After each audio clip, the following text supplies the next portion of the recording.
Daniel Etoscano, sou cirurgião de tecidos moles, sou coordenador do núcleo de cirurgia daqui da Anclivepa São Paulo, e a minha trajetória cirúrgica ela começou lá na faculdade. Eu gostava muito de cirurgia lá na USP quando eu fiz faculdade, fiz minha residência lá em cirurgia também e depois vim fazer a especialização aqui, a especialização que eu coordeno hoje. Eu fui aluno há muito tempo atrás e foi aqui que eu aprendi a operar, aprendi a aplicar o que eu atuo hoje. Aqui no Núcleo de Cirurgia da Anclivepa, o que nós buscamos sempre é montar cursos que nós gostaríamos de fazer. Eu e o Daniel, que somos os coordenadores, a gente sempre para e pensa dessa forma. Fala, que curso que eu quero fazer? Qual é o melhor professor dessa área? Quem eu gostaria de assistir falando de tal tema? Como que eu gostaria que fosse uma aula prática específica? E a gente monta exatamente desse jeito. E isso tem cativado ao longo dos anos muitos veterinários já cirurgiões ou muitos veterinários que querem se tornar cirurgiões e atuar só com cirurgia, como a gente faz no nosso dia a dia. O nosso ensino aqui no Núcleo de Cirurgia da Anclivepa, ele é fundamentado essencialmente numa teoria muito robusta, embasada em evidência científica, mas majoritariamente o que a gente preza é pelo treino, é pela prática. A gente quer que os alunos venham para cá e treinem muito de fato, tá? O nosso objetivo no futuro é que muitos dos bons cirurgiões do Brasil tenham passado por aqui, tenham sido formados por nós e tenham uma posição de destaque dentro do mercado. Eu sou Daniel Herrera Jarrugi, médico veterinário formado pela Universidade Estadual do Norte do Paraná. Sou especialista em cirurgia pela Universidade Cruzeiro do Sul, coordenador da pós-graduação de cirurgia da Anclivepa desde 2013 e diplomado especialista pelo Colégio Brasileiro de Cirurgia desde 2015. A pós-graduação de cirurgia da Anclivepa ela é diferenciada em todos os sentidos. No começo, a confecção da grade é feita especialmente para nivelar todos os alunos, desde um conhecimento de base até a evolução das cirurgias de rotina, finalizando com as cirurgias de alta complexidade, para todo mundo conseguir aprender tudo e a gente ter uma turma bem nivelada. Além disso, quando você vier aqui para ter a aula prática, você vai treinar num laboratório completo e equipado com todos os instrumentos que são necessários para a execução das técnicas. Vai ter um cadáver por dupla para que você possa treinar todas as técnicas de forma ímpar e sair daqui executando todas elas. A aula teórica, ela acontece num ambiente virtual, onde todo o material fica armazenado e contido para que você possa estudar todo o período. Para o aluno de pós-graduação de cirurgia Anclivepa, você pode viver dentro do bloco cirúrgico e dentro do centro cirúrgico dos hospitais públicos da Anclivepa. Essa vivência faz um diferencial enorme, porque a gente tem mais de 30 cirurgias por dia em cada um dos nossos hospitais, associando a aula teórica, o treinamento prático dentro do laboratório, as aulas com animais vivos que a gente faz junto com os alunos e a vivência hospitalar. O aluno consegue uma formação completa desde a sua base até o final da sua cirurgia. Meu nome é Marcela Guzzo, eu sou médica veterinária cirurgiã, atuo aqui em São Paulo.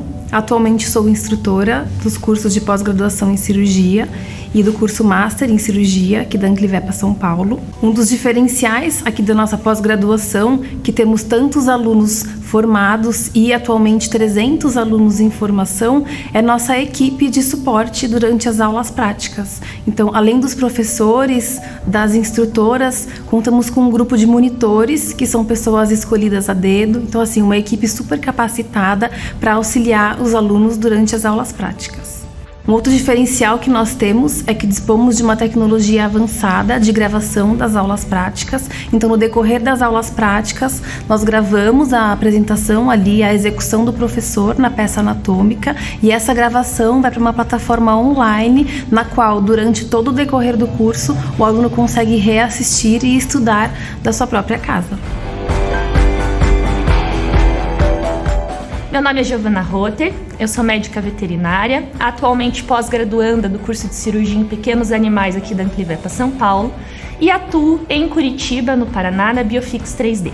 Eu me formei recentemente, não faz muito tempo, então eu precisava de muito conhecimento na parte de cirurgia geral, até porque na minha empresa eu faço parte de planejamento cirúrgico. Então a Anclivepa precisava me trazer essa visão de como atuar, como fazer a cirurgia, procedimentos cirúrgicos.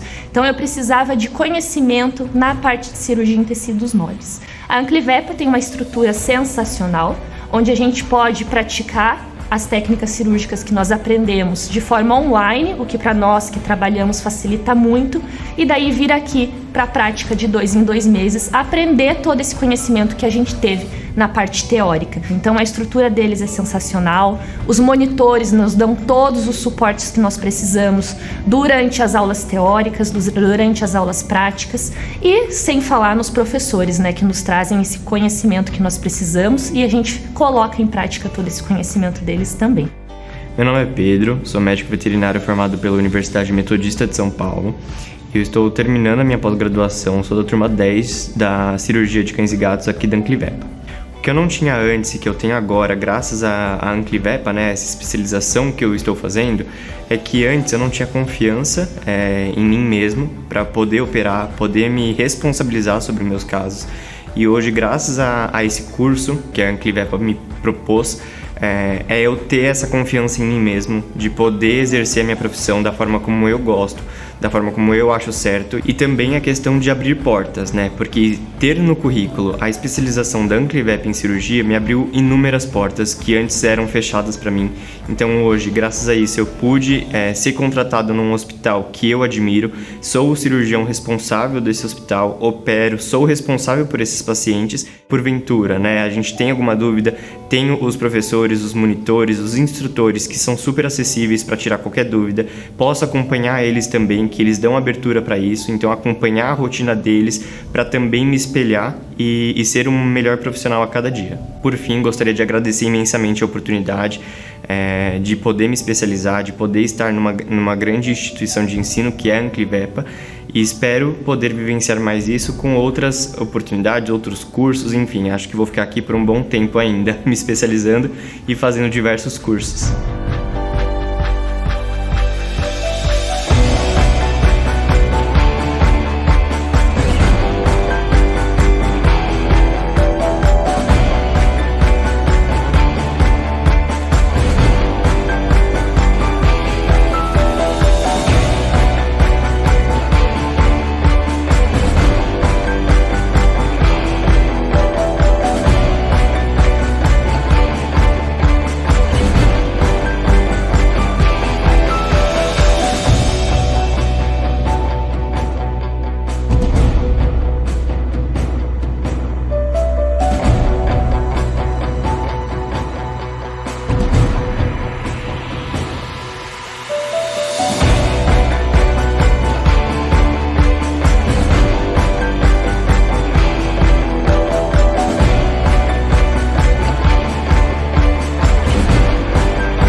Boa noite, pessoal! Bem-vindos a mais uma quarta-feira de estudos aqui no YouTube da Anclivepa São Paulo. Meu nome é Elisa, eu sou nova por aqui. Eu faço parte do programa de aprimoramento em cirurgia de tecidos moles aqui da unidade da Zona Leste do Hospital da Anclivepa São Paulo. E hoje a gente vai falar com vocês sobre como utilizar a cadeia mamária na cirurgia reconstrutiva, tá? As possibilidades e as aplicações que a gente tem na nossa rotina. Para iniciar esse assunto extenso que é a cirurgia reconstrutiva, a gente precisa recordar alguns conceitos básicos para conseguir dar andamento nessa aula. Então vamos relembrar o que é a cirurgia reconstrutiva. A cirurgia reconstrutiva nada mais é do que um conjunto de técnicas que a gente utiliza para fechar feridas ou aberturas na pele que não são passíveis de fechamento primário, ou seja, pela simples aproximação dos bordos. Por que isso acontece? Porque são feridas extensas que podem ser provenientes de trauma, podem ser causas congênitas ou podem ser causadas justamente pela cirurgia, por exemplo, numa excisão de malformação. Então a gente tem a criação de uma ferida extensa e a gente precisa recrutar a pele de outras localizações do corpo do nosso paciente para estar recobrindo aquela ferida. Para entender os conceitos da cirurgia reconstrutiva, a gente tem que entender sobre a anatomia da pele dos nossos pacientes. Então, aqui na imagem, a gente tem representado o que a gente chama de linhas de tensão, que nada mais são sobre o sentido da deposição do colágeno que acontece na pele dos nossos pacientes, dos cães e dos gatos.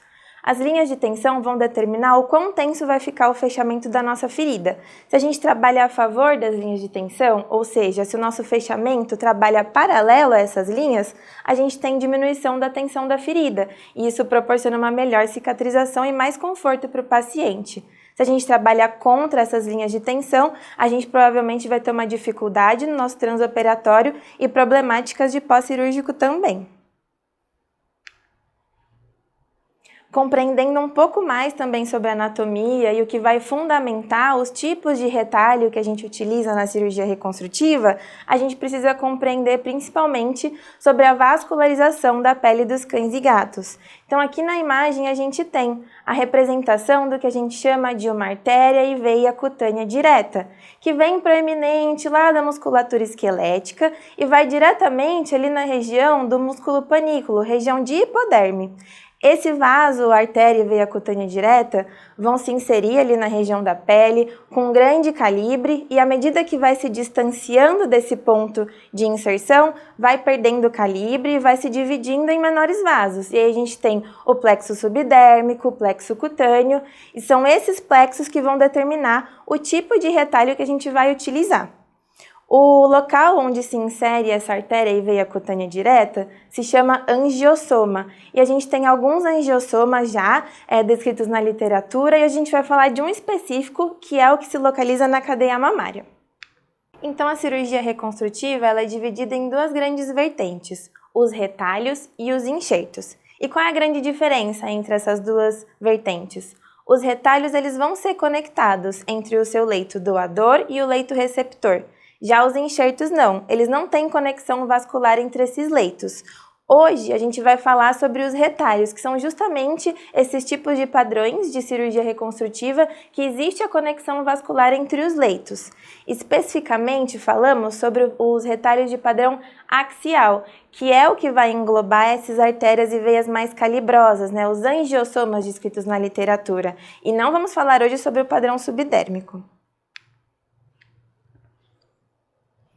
Aqui nessa imagem, então, a gente tem mapeado alguns angiossomas que são utilizados na rotina cirúrgica, mas vamos dar uma atenção especial para esse aqui, identificado pelo número 9, que se chama artéria epigástrica superficial caudal. E quem é essa artéria? A artéria epigástrica superficial caudal vai emergir do anel inguinal, do que a gente chama de tronco pudendo-epigástrico. Vai sair dessa região e vai caminhar em direção às cadeias mamárias, porque é justamente esse vaso que vai ter o aporte sanguíneo para a cadeia mamária, especificamente M5, M4 e M3 nos nossos pacientes caninos, M4 e M3 nos felinos. Por que eu estou falando sobre isso? Porque existe uma diferença anatômica entre cães e gatos. Então, os nossos pacientes caninos, seja macho ou fêmea, possuem 5 pares de cadeias mamárias, que são nomeadas de caudal para cranial, M5, M4, M3, M2 e M1. Já nos nossos pacientes felinos, a gente tem apenas 4 pares de mamas, iniciando de M4, M3, M2 e M1. Então, a nossa artéria, nos nossos pacientes caninos, vai vascularizar ali até a região de M3. Já nos felinos, compõe M4 e M3.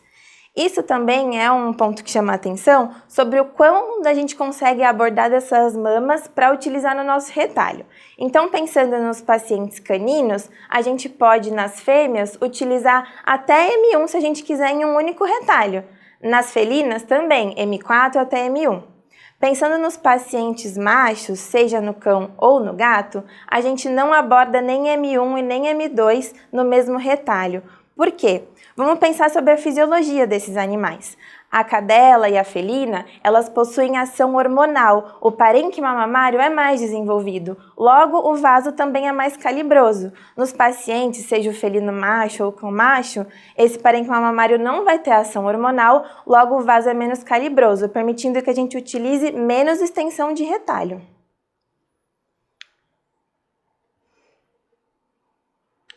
Aqui nessa imagem a gente está demonstrando as localizações passíveis de utilizar esse retalho da cadeia mamária. Então a gente pode utilizar na região contralateral da cadeia mamária que a gente está utilizando, região lateral de tórax, face medial de membro, região lateral de membro pélvico, região de períneo, ou seja, É um retalho muito versátil, que é importante saber utilizar nos momentos de transoperatório, nos momentos de resolução de feridas cirúrgicas, porque vai ser uma técnica que vai auxiliar na sua rotina cirúrgica. Aqui, então, a gente tem um exemplo de como a gente planeja a cirurgia reconstrutiva, tá? Nessa imagem, a gente tem um paciente que veio encaminhado para remoção de um tumor.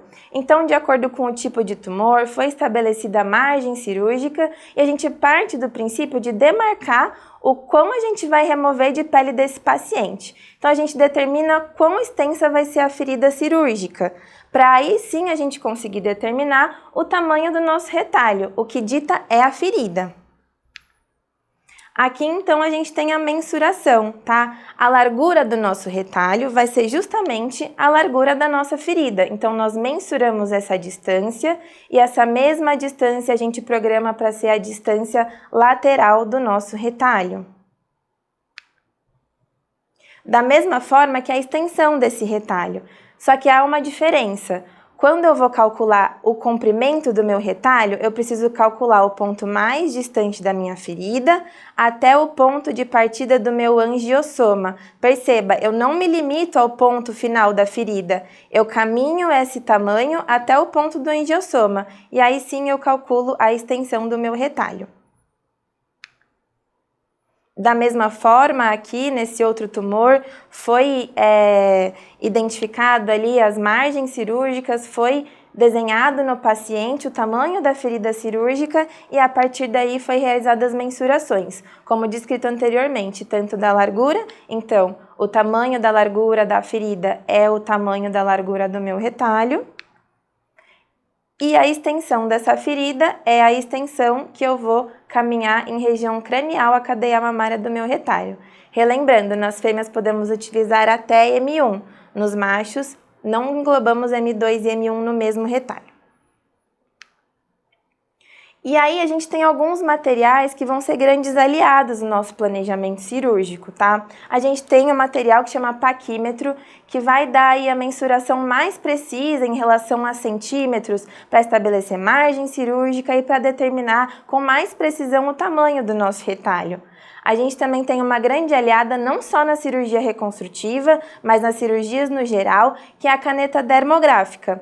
Essa da imagem não é uma caneta que permite esterilização, mas ela permite que a gente faça a marcação no nosso paciente, deixe a tinta secar e permite que a gente faça a antisepsia da pele do nosso paciente, não saindo a marcação, e é um grande aliado no nosso transoperatório. A gente pode utilizar também alguns materiais cirúrgicos, por exemplo, uma gaze ou a própria cordinha da compressa, para auxiliar nessas mensurações quando não temos a possibilidade de utilizar um paquímetro. Então esse é o momento em que a gente retira um tumor ou se depara com aquela grande extensão de ferida e pensa, meu Deus do céu, o que eu faço agora? Nosso primeiro ponto de partida para tentar fechar uma ferida é fazer de fato a aproximação dos bordos. Então, divulsionar a lateral é sempre uma alternativa, fazer a aproximação, avaliar onde estão os pontos de mais tensão dessa ferida e aí, de fato, não há possibilidade de aproximação primária, partimos para a realização da cirurgia reconstrutiva. Aqui nessa imagem a gente tem um outro paciente onde também existe uma grande lesão após a excisão do tumor, que a gente conversou nas imagens anteriores, e aqui a gente segue então para a incisão por todo o bordo onde a gente demarcou ali o nosso retalho. E é a partir daí que a gente vai fazer a divulsão desse subcutâneo e criação do retalho em si. Perceba que aqui na ponta do retalho a gente utiliza as pinças de Backaus, que também são grandes aliadas na cirurgia reconstrutiva. Permite uma manipulação mais delicada, contanto que a gente utilize ela só nos bordos, não pinçando ao longo do nosso retalho, mantendo aqui toda a estrutura vascular sem danificar, para que a gente consiga ter um sucesso na nossa cirurgia. Aqui na região onde a gente vai fazer a divulsão do nosso retalho, é importante também a gente utilizar materiais delicados, como uma tesoura de Metzenbaum, por exemplo, sempre inclinando a ponta em direção à musculatura, para não correr o risco de comprometer a vascularização que vai possibilitar aí o nosso retalho na cicatrização. Outra vez aí as pinças de Bacal se demonstrando aliadas na simulação do fechamento dessa ferida. Então a gente faz todo o fechamento da ferida primeiro com as pinças de Bacal, apoia o nosso flap, o nosso retalho em cima da ferida, né, do leito receptor e faz o fechamento. Nesse momento é importante a gente avaliar onde há tensão, onde é passível de realizar mais divulsão, onde tem mais pele sobrando, será que essa pele eu posso realocar para um local onde há mais tensão? E a gente vai planejando o fechamento antes de iniciar as suturas. Aqui também um outro exemplo da utilização das pinças de Bacal para o fechamento da nossa ferida e a simulação do fechamento final. Um ponto importante que a gente tem que avaliar também aqui no momento do nosso transoperatório, tá? Que é inerente às cirurgias reconstrutivas, infelizmente, é a criação do espaço morto. A gente percebe que existe criação de espaço morto tanto na região onde foi removido o nosso flap, quanto na região onde ele vai se inserir. E como a gente pode trabalhar para evitar os problemas que esse espaço morto vai causar, que é principalmente o seroma, né? A inflamação, aquele acúmulo de líquido no subcutâneo que vai causar uma possível deiscência no futuro, desconforto para esse animal. A gente pode utilizar da técnica das walking sutures, são essas suturas caminhantes, que além de fazer a aproximação dos bordos, vai também diminuir o espaço morto. Então é uma sutura que consiste em passar a agulha na região do subcutâneo, ancorar na musculatura e nós podemos também caminhar para o outro lado da ferida. Qual é o problema desse tipo de sutura? Nós não podemos aplicá-la no leito receptor. Podemos aplicá-la somente de forma distribuída, em pontos, de forma mais pontual, no nosso leito doador. Já no leito receptor, se a gente aplicar esse tipo de técnica, nós também comprometemos a vascularização, que vai dar o suporte sanguíneo para o nosso retalho. Então, esse tipo de técnica não é passível de utilizar. E como a gente faz? A gente vai ter espaço morto embaixo do nosso retalho. O que a gente poderia fazer para tentar diminuir um pouco os efeitos do seroma que vão surgir após a nossa cirurgia? Aí entram os drenos, né? Principalmente o dreno de Penrose, que é um dreno passivo, que vai drenar os líquidos do seroma através da capilaridade e vai auxiliar a gente no momento do pós-operatório desse paciente na formação do seroma. Outra coisa que pode ser utilizada, outra técnica que é muito bem-vinda no pós-operatório das cirurgias reconstrutivas, é justamente as nossas bandagens compressivas. Então, nesse caso, vamos voltar lá, nesse paciente que vai ter espaço morto na região do membro, a gente aplicaria ali no pós-operatório imediato já a colocação de uma bandagem compressiva, 48 a 72 horas de fechamento. Então aqui está o aspecto final da ferida fechada após colocar o dreno, lembrando que o dreno não pode sair na incisão, tá? No fechamento da pele, ele tem que estar fora da ferida. E aqui depois de a gente realizar a sutura do subcutâneo e a sutura de pele, tá? Esse é o aspecto final. Após 20 dias de pós-operatório dessa paciente, a gente conseguiu remover os pontos, não houve deiscência, não houve necessidade de manter o dreno por muito tempo, em torno de 72 horas já foi retirado esse dreno, a paciente se recuperou bem, e aí com 30 dias de pós-operatório, ela retornou com a gente no hospital, sem alterações de mobilidade, trouxe a análise histopatológica e as margens estavam livres, ou seja, nossa cirurgia foi concluída com sucesso. Além da gente remover o tumor, que nesse caso foi uma cirurgia oncológica, a gente conseguiu dar qualidade de vida para esse paciente através da utilização da cirurgia reconstrutiva. Um grande cirurgião, além de saber indicar uma técnica, ele tem que saber qual a contraindicação de uma técnica, quando não utilizar aquilo num paciente. O que impede a gente de utilizar um retalho da cadeia mamária, né, que envolve aí a artéria epigástrica superficial caudal. São justamente as alterações na cadeia mamária. A gente colocou aqui um exemplo mais drástico, né, um tumor bem grande para vocês gravarem na mente que pacientes que possuem neoformações na cadeia mamária, a gente não pode utilizar o retalho com a cadeia mamária. Esse retalho está comprometido, nem que seja uma formação pequena, uma formação discreta, a gente corre o risco de fazer reimplante de células neoplásicas, espalhar tumor por outras regiões, totalmente contraindicado. Aqui desse lado a gente tem uma paciente com hiperplasia mamária, apesar de ser uma alteração benigna, também é totalmente contraindicado. Se a cadeia mamária está comprometida, não podemos utilizar.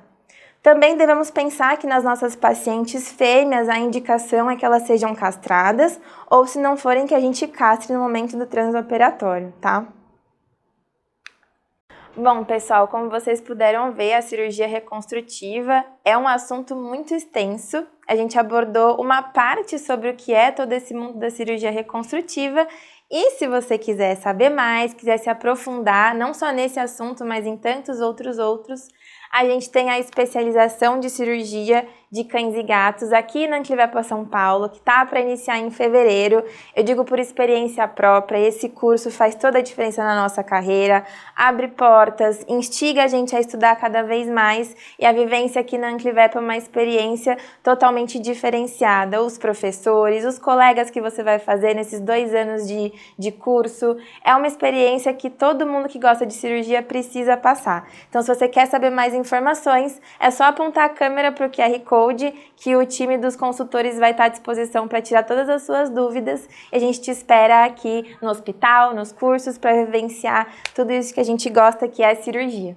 Obrigada e boa noite. Eu me chamo Carolina, eu sou formada há 3 anos, sou de Palmas, Tocantins, e agora eu estou concluindo o curso de pós-graduação em cirurgia de cães e gatos na Associação Anclivepa de São Paulo. O primeiro motivo foi o nome que a Anclivepa tem, né, em todo o Brasil. Então, quando a gente chega no local e fala, nossa, estou fazendo pós-graduação, estou fazendo algum curso na Anclivepa, as pessoas já te olham diferente. A grade de professores, que tem ali vários especialistas na área da cirurgia compondo, e outros colegas que já tinham feito e me indicado o curso também. Eu gostei muito da questão de ter ali que vir somente a cada 2 meses e ter 3 dias com muita aula prática, uma grande intensidade, né? E a questão de ter aula toda semana nas quinta-feiras à noite. Recomendei tanto para colegas dentro da área da cirurgia quanto de outras áreas. Falei da questão da grade de professores, a qualidade do curso, a qualidade da grade de conteúdos abordados também durante o tema e o suporte que os professores dão. Então, por exemplo, quando às vezes eu precisei de alguma ajuda com um caso específico, mandava mensagem para a Gi, para o Daniel, para a Mai, e eles sempre respondiam imediato e me ajudavam. E esse suporte foi muito importante para a minha pós-graduação. Eu estou muito feliz de estar concluindo essa etapa da minha vida, mas já com saudade, sabendo assim que acabou essa etapa tão importante que eu gostei tanto e que eu queria ter mais 1 ano se pudesse estudando com essa grade de professores.